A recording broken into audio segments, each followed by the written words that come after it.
Universo Educação no Ar, na sua quinta-feira. Seja muito bem-vindo, que hoje o tema é adolescência. Quais são as principais transformações no processo de uma criança até a adolescência? Qual a sua principal dúvida como pai e mãe neste período? Fique conosco, Educação no Ar.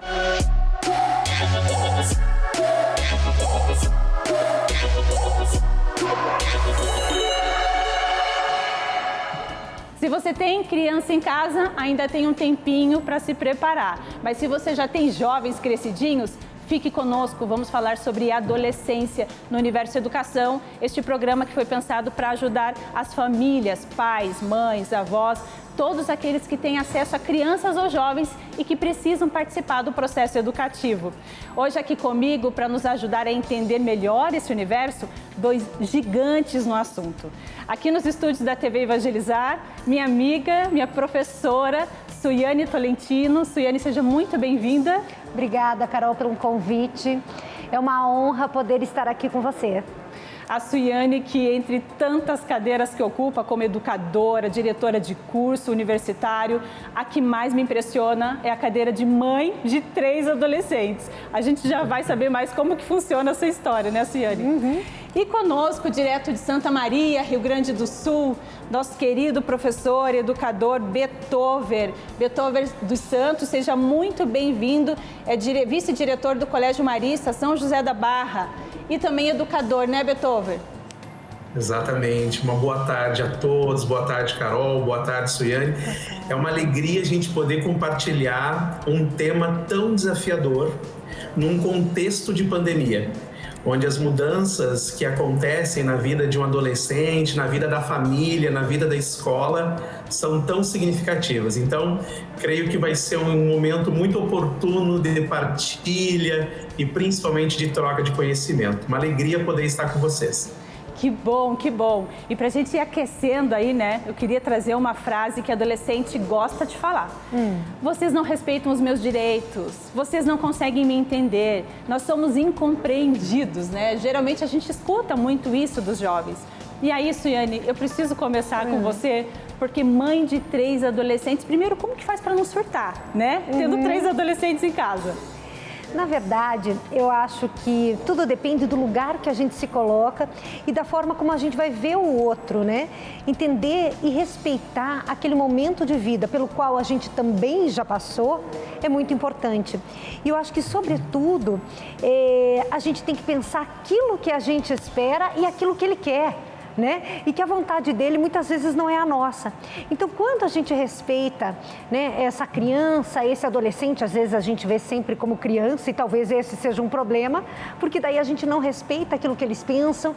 E acho que tem um ponto aí que é bem importante a gente perceber que eles não são a gente, né? Que você agiria de determinada forma, mas que ele vai agir de outra forma. E claro, vai ter toda uma questão aí de contestação que vai vindo com a idade, a necessidade de alguns rompimentos, que faz parte, né? A gente já fala mais porque eu quero que você explique a faixa etária de cada um e quais são os principais desafios. Tá bom. Mas, Betover, disso que a Suiane trouxe para nós, né? De respeitar, de entender que não somos nós. Quais são as principais transformações que acontecem nesse processo da criança para o adolescente? A gente está falando de uma etapa que ela vai basicamente vivenciar entre os 12 aos 18 anos, que é a chamada fase da adolescência. Mas essa definição tão numérica, ela muitas vezes ela passa por mudanças e transformações dependendo do contexto em que esse adolescente está vivendo. A pandemia provocou uma mudança muito interessante nos processos temporais, né? Nós aceleramos muita coisa no período pandêmico, né? Então é uma fase muito marcada por uma busca de identidade de si mesmo. Ela é uma fase muito marcada por tendências bastante grupais, de tentar vivenciar em grupo. E ela é uma fase marcada por contestação. E uma contestação não só da existência, mas também da dimensão religiosa, muitas vezes, né?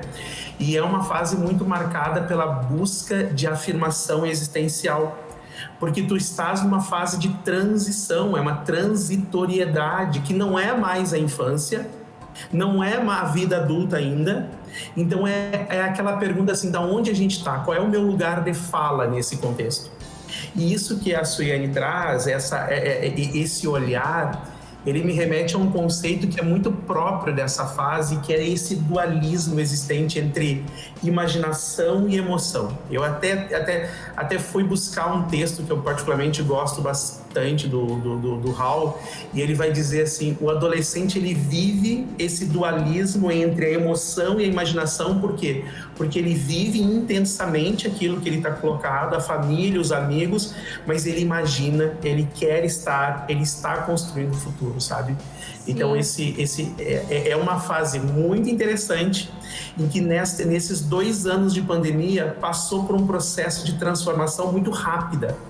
Né? O advento de tudo que a gente viveu não dá para temporalizar os processos. Né? Mas, Beethoven, a gente está vivendo um contexto de mudança. Trazendo essa questão que a Sui falou, né? Que às vezes a gente fica preso à infância, a gente quer que o filho continue, né? Sendo criança. Como que o pai e a mãe, que não estão passando por esse processo até de mudança hormonal, né? Tem uma questão biológica aí também, mas como que os pais podem se preparar para isso, assim, para entender que, opa, aqui eu tô lidando, era criança até os 12, 13 anos, eu preciso entrar nessa adolescência junto com meu filho, ou não? Eu acho que a escola é uma grande parceira para isso, né? O diálogo com a escola, a compreensão do papel que o estudante está vivendo dentro da escola é muito fundamental. As escolas, elas possuem dentro da sua estrutura organizacional um serviço que é a orientação educacional. A orientadora educacional, ela vai olhar para o adolescente e para o jovem nesse período de transição. E é na escola que aquele cenário que a família constrói dentro de casa, muitas vezes, ele passa por uma catarse, por uma diferença, porque o adolescente dentro da escola, ele vivencia coisas que dentro da família ele não vivencia. Ele muitas vezes revela segredos e subjetividades que dentro de casa ele não revela. Então, essa proximidade do diálogo com a escola é fundamental. Um diálogo aberto, no sentido de dizer para o orientador assim: olha, me ajuda. Me explica o que está acontecendo com meu filho, que às vezes eu não consigo compreender. Pedir socorro, né? Pode pedir socorro, não tem problema. Sui. Socorro é uma palavra forte, mas eu acho bastante interessante essa ideia, né? Mas é importante esse diálogo com a escola, certamente, né? E Sui, disso, né, desse diálogo, de tudo, o que você como mãe, e tantas mães e pais estão nos assistindo agora, né? O que tira teu sono? O que mais te preocupa nessa fase? Eu acho que o que mais me preocupa nessa fase é eles se encontrarem, né? Como o Beethoven colocou ali, eu acho que a pandemia nos desenhou um novo cenário. Então, porque eles dependem muito desse espaço da escola, porque o espaço de convivência deles é a escola, né? O estar em família, isso é bem interessante, né? Porque o estar em casa, como a gente ficou nos últimos tempos, a casa era aquele lugar de encontro, não era aquele lugar que você convive todo o tempo com aquelas mesmas pessoas, né? Então, a gente sente muita falta dessa convivência na escola, e eu falo a gente assim, tanto eu quanto eles, né? E o que mais me preocupa nesse sentido é que eles passaram por uma super diferença no seu processo de educação e de convívio nesse período de tempo. Então, assim, talvez, se ele estivesse fazendo aquele curso, né, presencial, ele daria continuidade. Opa, agora aqui ele já não sabe se ele quer ou não. Por quê? Porque ele não teve aquela convivência do trabalho conjunto, do estar junto. Lógico, o meio digital facilitou muito a nossa vida e nós demos conta nesse sentido. Mas tem um outro negócio aí que não ficou bem resolvido na pandemia. Então, acho que a minha grande preocupação não é assim, ai, que sai à noite, ai, que, né... Até porque nem pode nesse momento, né? Nesse momento nem pode, mas eu acho que assim, a minha grande preocupação é com esse, que eu acredito que é a preocupação deles também, que é o que vai ser, né? Se vai tomar uma boa escolha e que a escolha seja dele, não seja minha, né? Deles, na verdade. Então, acho que isso é um momento que me impacta muito nesse sentido, né? Mas eu acredito que faz parte desse momento, desse contexto que a gente está vivendo hoje. Que é a falta das relações, né? Falta das relações. A gente fala muito aqui no programa, né, Beethoven? Somos seres relacionais. E a pandemia nos privou, nos convidou a ficar só, né? A nos isolar. Então, de repente, isso que a Sui está trazendo, Beethoven, você pode nos ajudar com relação à escola, né? Essa privação das relações. Como que os pais agora podem ajudar os filhos que tiveram quase 2 anos aí de privação do relacionamento físico, pessoal, eu estou dizendo, né? Porque pela internet continuou, o meio virtual continuou. Mas dessa relação física, como que a gente faz para retomar e se tem como retomar. Não, certamente. Eu acho que eu não tenho um olhar negacionista em relação à pandemia, assim, muito pelo contrário, eu acho que a gente aprendeu muita coisa. Nós nos aproximamos de valores que para nós eram tão distantes, ou a gente vai começar a dar sentido e valor para as coisas mais profundas. Eu atualmente eu moro no Rio de Janeiro e eu via Santa Maria porque a minha família é de Santa Maria. E eu já tomei as 2 doses, a minha mãe também tomou as 2 doses e a gente pôde se abraçar agora. Ai, que lindo então, isso, assim, né? E foi uma coisa que para nós foi tão importante porque a gente teve a oportunidade de dar um valor para um gesto que para nós até então, durante esse tempo, a gente era rotina, fazia parte das nossas relações, mas a gente foi privado de. Então, eu acho que a gente está vivendo agora aquele processo que dentro da adolescência, ele está ali na 8ª para a 9ª etapa, que é a chamada separação progressiva dos pais, que é quando a gente está saindo da adolescência, nos seus 16, 17 anos, e tu está começando a pensar na tua vida profissional, para onde tu vai, para fazer vestibular para onde. Essa separação progressiva, ela começa a ser dimensionalizada dentro de casa. Porque até então ela era uma separação progressiva que acontecia nos espaços de interação, na escola, no grupo de jovens, nos movimentos de igreja, nos grupos de associação, entre os amigos. E essas angústias, esses questionamentos estão acontecendo no quarto. Estão acontecendo na sala, porque até então ele poderia sair de casa para fazer esse tipo de reflexão, agora não. Então o diálogo, o processo de interação e essa liberdade que a Suiane traz, no sentido de dizer não é a minha vontade, mas é a vontade dele, ela é tão importante e ao mesmo tempo cautelosa, porque às vezes o adolescente ele precisa que tu diga, olha, quem sabe a gente pode pensar junto. A escolha do pensar a vida profissional para um adolescente que está entre 16 e 17 anos é uma coisa muito desafiadora. E é legal, né, Beethoven, que eles trazem também toda uma angústia nesse sentido e que às vezes eles não conseguem verbalizar. Eu tenho percebido muito isso. Então ele está em conflito, né? Um dos meus filhos, o meu filho do meio, né? Ele tinha começado um curso numa universidade federal e aí com a pandemia esse curso ficou mais difícil, né? E daí teve pouquíssimas aulas. Aí o ano passado ele foi para uma universidade particular, fez 6 meses, não, desculpa, esse ano. Foi para uma universidade particular, fez 6 meses, daí não sabia se era exatamente o que queria e agora trancou e está fazendo um processo de orientação vocacional. E esses dias ele fez essa verbalização do quanto é difícil você pensar com que você vai ganhar dinheiro, se você vai ser feliz, né? O que você vai fazer da sua vida. Será que vai ser pro resto da vida, Será que vai ser? E eu acho que hoje em dia não é pro resto da vida e tomara que não, né? Tomara que não. Tomara que não, né? É muito triste e chato, né? Ser pro resto da vida. E eu acho que quando eles colocam nesse lugar de verbalizar isso, né? Essa angústia, esse sofrimento que ficou mais exacerbado nesse tempo de pandemia, é importantíssimo. Por quê? Porque faz falta a escola e isso que você traz eu acho que é muito importante, talvez decidir com os pais, porque às vezes nós como pais também não sabemos o lugar que a gente ocupa, né? Suiane, tu tá usando uma expressão incrível, assim, angústia, essa palavra angústia, ela é uma palavra sartriniana.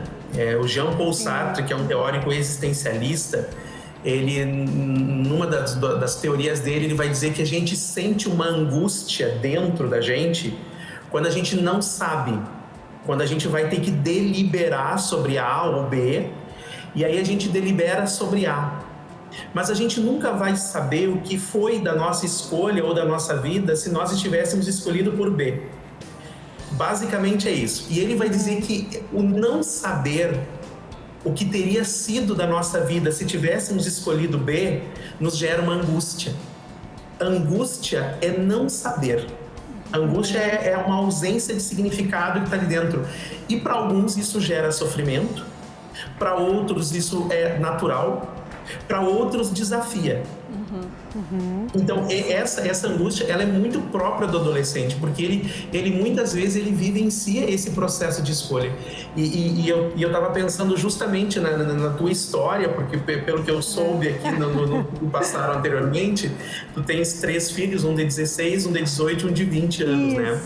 O de 16 anos, ele vai passar por um processo de catarse ainda maior que o de 18 e de 20, justamente porque ele está vivenciando um momento de saída da educação básica, entrada para o ensino superior, e o fato de ter que escolher, muitas vezes tão jovem, o caminho que vai passar, assusta, e é uma escolha que não pode ser definitiva.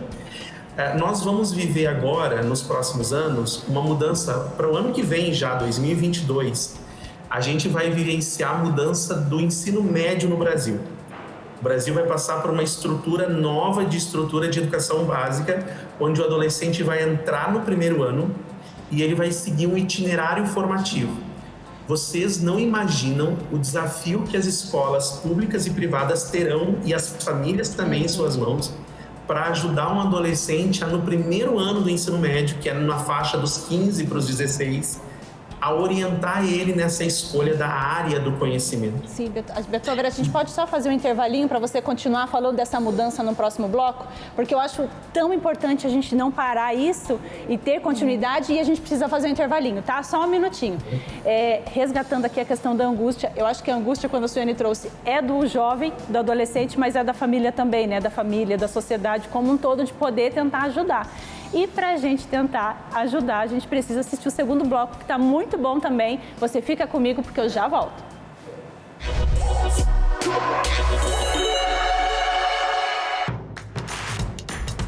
Não perca mais nenhum vídeo da TV Evangelizar. Inscreva-se agora.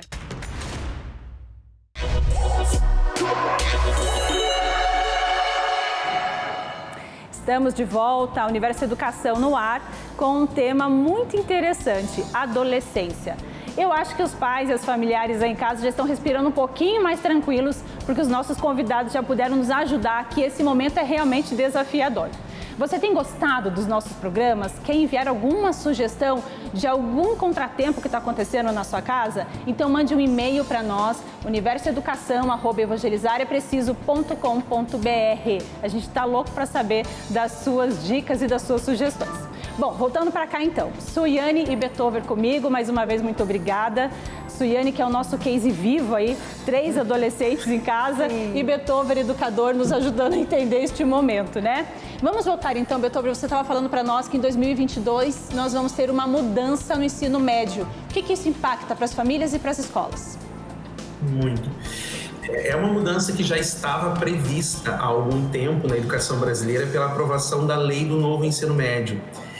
Nós já passamos por uma mudança muito grande na educação básica, né, do ensino fundamental, do 1º ao 9º ano, com a Base Nacional Comum Curricular. E a partir do ano que vem, então, em 2022, todas as escolas públicas e privadas passam a fazer um processo de implementação progressiva do novo ensino médio. O estudante, ao sair do 9º ano e ao entrar no 1º ano do ensino médio, que é uma fase muito desafiadora, que é justamente a fase onde a adolescência ela chega, vamos dizer assim, na etapa da atitude social, vamos dizer, que é a idade ali entre 14, 15, 16 anos, o adolescente ele vai ter uma base comum dentro do currículo e ele vai poder optar por itinerários formativos. São basicamente 4 a 5 itinerários, um focado na área de ciências humanas, um focado em linguagens, um focado nas ciências da natureza, um focado nas exatas e o itinerário de ensino técnico. O que muda, né? Qual é o contexto e qual é a importância que a família vai ter nesse momento? O estudante ele vai poder, sim, já no 1º ano, complementar a formação básica na área de interesse que ele possui. Que bom. Para ele poder vivenciar dentro dessa área aquela aptidão, aquelas habilidades das quais ele melhor se identifica. Isso é muito positivo, é uma mudança que vem, de uma certa forma, né, remodelar a educação básica e, ao mesmo tempo, muito desafiador. Porque nós estamos saindo do 9º ano, um adolescente com 15 anos, ele vai olhar para a vida dele e vai pensar assim, eu me identifico com a área das humanas, mas eu gosto de exatas, e como é que eu vou fazer essa diferenciação? Como é que eu vou escolher isso? Sim. Então, vai ser um momento em que a família, a escola e os grupos que estão ao nosso redor vamos ter que dialogar muito sobre decisão vocacional. Porque é vivência, é experiência. E detalhe, ele só pode fazer uma mudança de um itinerário ou outro ao final de cada ano. Então ele vai fazer o itinerário no primeiro ano, na área de ciências humanas, mas se ele não se identificou, ele vai poder passar depois para o segundo ano, e no segundo ano ele vai ter que fazer. Então é um processo demorado, de 3 anos, para ajudar esse estudante, ao chegar no terceiro ano, para entrar na universidade, no ensino superior, uma escolha um pouco mais sólida, né? Sim, e vem para ajudar, na verdade, o jovem e adolescente, né, Betover? Mas, assim, é um grande desafio para as famílias, né? Isso que a gente falou no bloco anterior do diálogo e que a Ciane tanto tem falado, que tem tentado fazer com os filhos, que é dialogar, né, Su? E uma dúvida que eu tenho, assim, né? Muitos filhos acabam... os pais acabam levantando uma barreira de diálogo com os filhos, né? E muitos falam, eu fracassei como pai, eu não consegui dar conta. Su, onde que você acha? Não que os pais se perdem não ali, que eu tenha dado conta.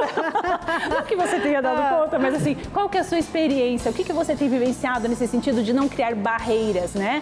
Seja no diálogo, seja no companheirismo, na parceria. Eu acho que tem uma coisa aí bem legal, Carol, que é assim...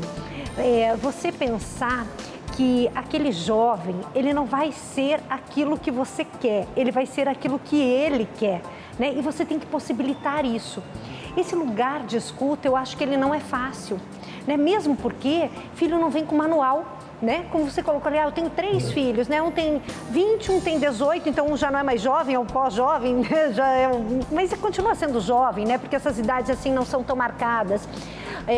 O de 18, um de 20 e um de 16. E cada um é de um tipo, né? Então eu lembro até que um dia uma amiga minha falou assim, Su, mas eu só tenho um, você tem 3. Eu falei, eu tenho um de cada um, né? Então eu acho que é isso. E você possibilitar, um quer falar mais, o outro quer falar menos, você entender em que momento da vida aquele adolescente está, é muito importante. E nesse sentido, eu acho que minha experiência como educadora também é bem interessante, porque às vezes eles começam a fazer o curso de jornalismo, eles começam a fazer um curso de publicidade. Dá 6 meses, eles não querem mais fazer aquilo, né? E aí, como que eles vão conversar com os pais deles? Olha, acho que não era isso que eu queria. Eu vou trancar. O meu filho de 16 mesmo, né, que está tendo que escolher o que quer fazer. Diz, mãe, não sei se eu vou fazer biologia ou se eu vou fazer veterinária. Mas eu também gosto de fotografia. Sabe, então são situações muito diferentes e hoje eu acho que com essa digitalização eles têm acesso a muitas coisas, né? E eu acho que uma coisa assim que vem me chamando muita atenção e que talvez até gostaria de perguntar para o Betover, que eu acho que é uma clareza que eles têm, que às vezes assim, eu gosto de fotografia, mas isso é meu hobby, né? Então esses dias fui dar uma palestra falando sobre os cursos de comunicação e o menino falou assim, eu gosto de jornalismo, eu gosto de escrever, mas escrever é meu hobby. Então eu acho tão interessante porque às vezes nós, na nossa época, nós nem descobrimos qual é o nosso hobby ainda. Eles têm 17, 19 anos, eles já sabem qual é o hobby deles, mas não sabem aquilo que eles querem fazer, né? E talvez o novo ensino médio possa auxiliar também nesse sentido, né? Sim, e Betover, aproveitando que a Ciane já te fez uma pergunta, eu queria engatar outra aqui. A gente está falando, de repente, de jovens e adolescentes que podem ter a oportunidade de cursar uma faculdade privada, né? E tem muitos jovens que estão trabalhando nessa fase, que estão aí, né, sem nem pensar na questão vocacional, estão ajudando as suas famílias. Como que a gente faz para ajudá-los também nesse sentido de diálogo, sabe? Para a universidade, da importância de dar esse passo e como esse hobby não ser só hobby, ser uma profissão também, né? Eu acho que o contexto que a gente está vivendo agora, ele permite com que eu possa fazer do meu hobby a minha profissão. A ideia de formalizar processos acadêmicos, ela é algo que a gente vai, com o tempo, a gente vai observar que ela vai fazer parte das nossas rotinas, mas ela não necessariamente vai garantir que eu tenha um futuro seguro e tranquilo. Eu posso viver de jogos digitais mais do que fazer um doutorado ou um pós-doutorado numa área de atuação, por exemplo. Porque isso vai me possibilitar, então, esse mundo digitalizado que a gente está usando, essa expressão digitalizadora, ela está muito conectada às escolhas, às vivências, às experiências que a gente está trazendo dentro da nossa prática de vida, sabe? Essa escolha por uma área, Suiane, ela é muitas vezes baseada no estereótipo da família. Então, assim, tem muita gente que opta pela área que a família atua, então, o exemplo da família, a vivência que a minha família possui, mas ao mesmo tempo, essa experiência da família também muitas vezes assusta, né? Por quê? Porque meu pai é da área da saúde e eu não quero passar por tudo isso que eu estou vivendo. Então, a família tem um peso muito grande nessa escolha. Existem escolhas que são determinadas a partir de exemplos e práticas de vida, que eu acho fantástico, assim. Quando eu tenho um contato com uma história de vida transformadora e aquilo me inspira. E aí eu entendo que a minha vocação foi tocada por aquela vida, por aquela pessoa que testemunhou algo. Isso é muito comum no meio dos adolescentes e dos jovens, sabe? Uma história de vida inspiradora. Alguém que foi lá e conquistou uma vaga na medicina e que passou por um sofrimento muito grande e conseguiu vencer. E aquilo me motivou. E existe um meio que a escola possibilitou isso para ele. A escola tem um papel fundamental no processo de escolha, porque a escola provocou o espírito investigativo, a escola incentivou ele a pesquisar, a criar, a construir. Então, acho que esse é o viés, né? Quando a gente olha para aquele adolescente que está trabalhando, Carol, quando a gente olha para esse adolescente que ele já está no mercado de trabalho, ele entende que estudar é a única alternativa que ele tem para ele poder melhorar a vida dele, para ele poder construir um futuro que ele quer. Então, passar pelo ensino superior, buscar isso como um projeto de vida, né? Buscar como um projeto de vida. Qual foi os nossos projetos de vida, meu e de vocês duas? Como é que a gente estabeleceu as nossas escolhas de vida? Nós pautamos o nosso projeto de vida pela educação, né? Eu sempre digo assim, a educação é parte do meu projeto de vida. Então, quando eu estou inserido no mercado de trabalho, eu busco melhorar. Eu busco crescer, eu busco querer ser um melhor profissional. Se a gente consegue olhar para esse anseio do adolescente que já está no trabalho e ele entende que o projeto de vida dele passa pela educação e a gente oportuniza isso, eu acho que nós conseguimos alcançar o nosso objetivo. Perfeito, Betover. E assim, né, são jovens que têm dupla responsabilidade, têm essa responsabilidade de escolher a sua vocação, né, de pensar no futuro e também muitos de cuidar dessa família, né? Tem muitos que ajudam em casa, que às vezes não tem a família ali, o pai, a mãe, tem a mãe com irmãos, que são também, que a esperança né, dessa família também é esse jovem, é uma responsabilidade ainda maior para ele, né, Betover? Exato. Quando a gente sai de casa, adolescente, a gente que é de família simples, tá? E a gente teve que construir a nossa história de vida porque a gente saiu de casa cedo e foi trabalhar, né? Eu nunca me esqueço quando eu saí de casa, quando eu tinha lá os meus 14 para 15 anos para iniciar minha vida, né, de estudo, no início da vida religiosa, minha mãe sempre disse uma coisa para mim assim, tu tem duas coisas que quando tu for embora agora de casa é importante que tu saiba. Tu não tem uma herança, porque a gente é de família simples. Não tem herança. Então, essa única herança que tu tem é estudo. Vai estudar. Constrói a tua vida no estudo, porque é isso que vai te possibilitar onde tu vai chegar. E uma fala carinhosa, a mãe sempre diz assim, e se tudo der errado, tu sabe para onde voltar. Porque eu tô aqui. Ai, mãe é demais, né? Então, essas são duas coisas que para mim são fundamentais no projeto de vida. Tu ter a perspectiva de crescer, né? Tu ter a perspectiva de estudar e construir uma vida e ao mesmo tempo tu ter um porto seguro, tu ter alguém a quem recorrer. A família tem que dar esse suporte. Como disse a Suiane assim, eu não quero estar no lugar de fala do meu filho, né? Eu quero escutar, eu quero auxiliar. Ela já fez o essencial, ela deu o suporte, ela estava ali. Mesmo que a escolha não fosse aquilo, tá ali, sabe? É essa presença constante. O espírito da presença é um espírito muito cristão, assim. Eu gosto muito dessa ideia de presença. Presença não é querer mudar ou moldar. Presença é estar. A família tem que estar ali. Se precisar, eu tô aqui. Okay. Vai. Voa, né? Ok, Betover, muito obrigada, isso mesmo. Bom, a gente vai para mais um breve intervalo. Você continua com a gente, porque no terceiro bloco, papel e caneta da mão, porque é o nosso bloco do Dicas de Ouro. Então, fica com a gente que a gente já volta.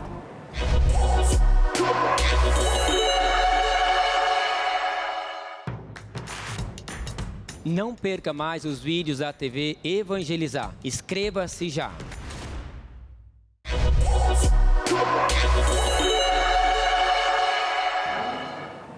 Voltamos, o Universo Educação está de volta aí na sua casa, no carro, no trabalho, do celular, porque a TV Evangelizar está em todos os lugares e que bom que você está conosco. Se você perdeu este programa, os primeiros blocos ou qualquer outro programa do Universo Educação, por favor, entre no nosso site do YouTube TV Evangelizar e lá você encontra o Universo Educação e todos os programas da grade da TV Evangelizar. Então tá, chegamos para o nosso momento Dicas de Ouro. Aí eu faço essa brincadeira do Dicas de Ouro, mas é um momento onde os pais realmente querem falar, tá, e aí, na prática, não tem manual de instrução, mas eu quero saber como que eu faço aqui em casa, né? Tá. E trazendo para você, Su, assim, essa questão a gente falou isso no primeiro bloco, que a pandemia fez com que os adolescentes ficassem em casa mesmo, né? E todos nós ficamos, não foram só os adolescentes. E o Akin, um entrevistado nosso que esteve aqui, ele falou o seguinte, que a adolescência, ela precisa, neste momento, ficar só. Ela precisa se retirar um pouco para entender que perguntas ela precisa fazer, que respostas ela tem que responder, enfim, né? Esse turbilhão. Mas aí a internet acaba sendo uma boa companhia, né? Os amigos estão ali. Como que você tem trabalhado com essa questão do excesso de telas, né? Tá. Telas que eu digo num geral. Eu chilico. Mas chilico mesmo. Mas eu acho que é importante, antes de chilicar, eu pensar assim, quando começou a pandemia, ali em março do ano passado, eu fiz uma lista de regras, né? E fiz as pessoas assinarem aquela lista de regras, né? Então, assim, nós vamos ver filme uma vez por semana, você tem ali 4 horas de computador, 4 horas é coisa pra caramba, fora aquele tempo que a pessoa já está estudando, né? Então, a gente faz os combinados. Eu não sei se... Eu acho que ter regras é importante, sim, né? Porque aquilo que é o combinado da regra, tá combinado, né? Eu acho que a gente não precisa ter muitas regras e a gente faz isso com os filhos desde quando eles são pequenos, sabe? É a hora do banho, é a hora de ver TV, é a hora de dormir, é a hora de comer. Você tem regrinhas básicas e depois você levar isso para a adolescência vai fazer com que ele se sinta mais confortável, com que ele tenha mais autonomia, que é o que a gente vai exigir dele do futuro, né? Então nós trabalhamos muito nesse sentido, mas não que eu não vá bater lá na porta do quarto várias vezes para ver se a pessoa está jogando ou se está estudando, né? Então eu tenho o meu filho mais novo, Davi, está em pré-vestibular.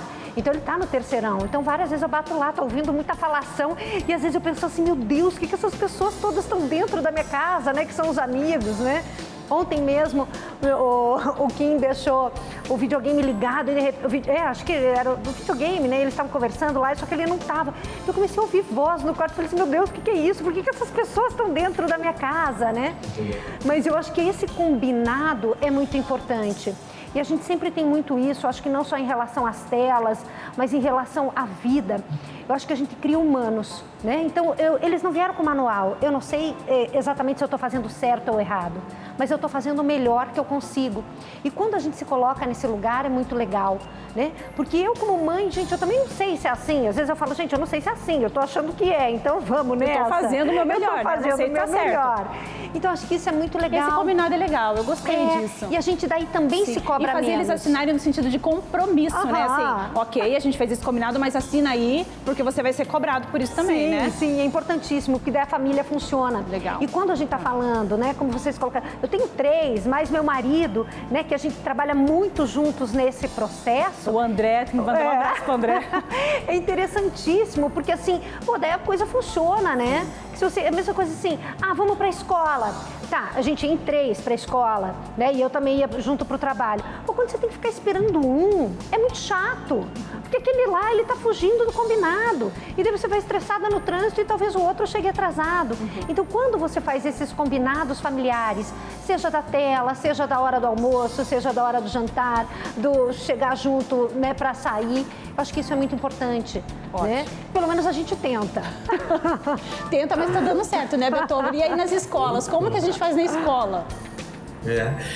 Tu sabes que o que a senhora falou dos combinados, dos acordos, ele é parte da nossa vida social como um todo, né? A gente basicamente vive uma sociedade marcada pelos pactos. Na escola não é diferente, não. na escola, como os pactos eles não dependem só das pessoas que estão próximas das nossas relações, dependem somente das pessoas da nossa família, mas depende de um coletivo, esses pactos e esses acordos, eles são carregados de significado e de crítica. Então, estabelecer um pacto, tu tem que explicar por que isso tem que acontecer. Por que para assistir uma aula online tem que desligar a câmera e o vídeo naquele momento? Então, dar sentido e significado aos pactos é fundamental, ainda mais para o adolescente que está num momento de questionamento, de efervescência, de buscar explicação. O porquê é uma pergunta muito natural dessa faixa etária, sabe? Quando você nos desafiou, Carol, a pensar uma regra de ouro nesse sentido, eu sempre pensei assim, eu nunca gostei muito da gente rotular o adolescente como adolescente problemático. Eu acho que a experiência do rótulo do estereótipo, ele é muito negativo para tudo, né? Para tudo. A gente não precisa rotular ou explicar nada, não. É o olhar para a individualidade, é o olhar para as especificidades, é o olhar para aquele estudante que é um ser único, sabe? É um ser único, é um ser em construção. Tem um texto da Ana Bock, de 2004, que ela vai dizer que a adolescência é um contexto social, sabe? A adolescência é um contexto social. Então, quando a gente estereotipa, quando a gente cria um rótulo, isso é muito ruim, né? Muito ruim, porque é perigoso. Então, acho que uma regra de ouro para esse momento agora é olhar para a adolescência e para o estudante que está ali na frente da gente na sua individualidade. Não tentar padronizar comportamento, sabe? Padronizar é uma coisa muito ruim, muito negativa nesse sentido. Acho que essa é uma regra que me toca. E assim, nessa questão da padronização. Então, por exemplo, acorda à tarde, rotulou que é preguiçoso. Ou deixa o quarto desorganizado, é desorganizado. E aí você vai dando adjetivos assim, né? Tão motivadores, né? Para o seu filho, que ele vai acreditando, né? Eu lembro, quando eu era pequena, tinha um primo que sempre que chegava, todo mundo falava assim, lá chegou ele, né? E coitado, acho que ele nem era tudo aquilo. E tipo, quando ele chegava, ele realmente chegava, coitado. E as pessoas já se preparavam para isso, e ele nem era, né? Isso a gente tem que cuidar muito, né, com esses estigmas que a gente vai colocando. Na verdade, entender que aquilo é uma situação, né? Não é assim, você é preguiçoso porque você acordou tarde. Talvez ontem você tenha ficado jogando demais e por isso você acordou hoje. É tarde. Então, vamos ver como você pode fazer diferente amanhã, né? Só que, lógico, às vezes no nosso dia a dia nem sempre você tem paciência com isso, porque você está dependendo de uma estrutura familiar que vai funcionar de determinada maneira, né? Se essa pessoa contribuir com aquele todo do processo, né? Então, acho que isso é muito, muito interessante no que o Betover coloca, né? É bom a gente pensar sobre isso, né? Sim. Bom, gente, nós estamos chegando ao final. Betover, quer dizer mais alguma última contribuição para nós e para as famílias que estão nos ouvindo e assistindo? Olha, eu tenho um sentimento de gratidão, assim, porque eu particularmente acho que em todos os momentos que a gente pode compartilhar conhecimento, a gente cresce, né? A gente deixa um legado, a gente escuta, a gente aprende. Então eu sugiro que a partir dessa nossa reflexão, as pessoas também possam compartilhar seus saberes, sabe? Compartilhar seu conhecimento em casa. Eu sempre acreditei de que tudo que a gente estabelece do ponto de vista da partilha, da troca, é fundamental. E tem uma fala que eu sempre acho muito importante quando a gente está falando de adolescência, a vivência da espiritualidade é algo que é muito cara na vida humana, sabe? Seja ela da forma que for, sabe? Mas poder discutir valores, poder discutir regras, poder discutir acordos, mas também poder conversar sobre espiritualidade ajuda muito. E às vezes o olhar que a espiritualidade traz para a vida humana ajuda a explicar alguns momentos de dor e de angústia que a gente está vivendo, sabe? Eu sempre digo, é o nosso recurso habitual. É o nosso recurso habitual. Então, eu acho que na mesma proporção que a gente fala de futuro, falar de espiritualidade ajuda bastante. Então, que esse momento também seja um momento de troca, de partilha sobre esses temas. Perfeito, perfeito. Essa questão da espiritualidade é tão forte. A gente tem outros programas aqui, um deles a gente falou só sobre valores. Então, é incrível o quanto isso ajuda, não só o adolescente, mas desde pequenininho, né? Aí crescendo com essa intencionalidade. Su, últimas palavras, o que você gostaria de falar para nós da sua experiência? Bom, eu acho que para quem é mãe, né? Ser mãe, os nossos filhos não vêm com manual. A maternidade é uma parte da gente, não é o todo. A gente tem que estar completa para que a gente dê conta também da maternidade, para que a maternidade não seja um sacrifício, para que a gente não coloque esses estereótipos nos nossos filhos, mas para que a gente se divirta criando adolescentes, porque adolescentes são muito legais. Ótimo. Gente, minha reverência aos dois, né? Betover por estar aí nessa cadeira de educador, com tantos filhos embaixo da asa aí, né? Porque todo educador é um pouco pai de todo mundo. Parabéns por esse trabalho. E Su, minha reverência, né? Pela mãe que você é, junto com o André aí, que vocês construíram com esses 3 meninos, e a todas as famílias que nos assistem, comunidades que têm 3, 4, 5, se não todos adolescentes, mas filhos, né? E que conseguem dar conta. Obrigada, viu, pessoal? Obrigada, Carol. O Universo Educação está chegando ao final. Eu agradeço demais a sua participação, a sua audiência. Nós ficamos muito felizes em poder partilhar, como o Betover falou, um pouquinho de conhecimento e informação, né? Então, se você, pai, mãe, enfim, todos que estão nos assistindo ainda tem dúvidas do como fazer, vá até a escola onde seu filho estuda, né? Lá tem várias pessoas que vão poder te ajudar nesses grandes desafios dos novos tempos. Nós ficamos por aqui e eu te encontro quinta-feira que vem. Tchau, tchau. Vamos tirar uma foto ali?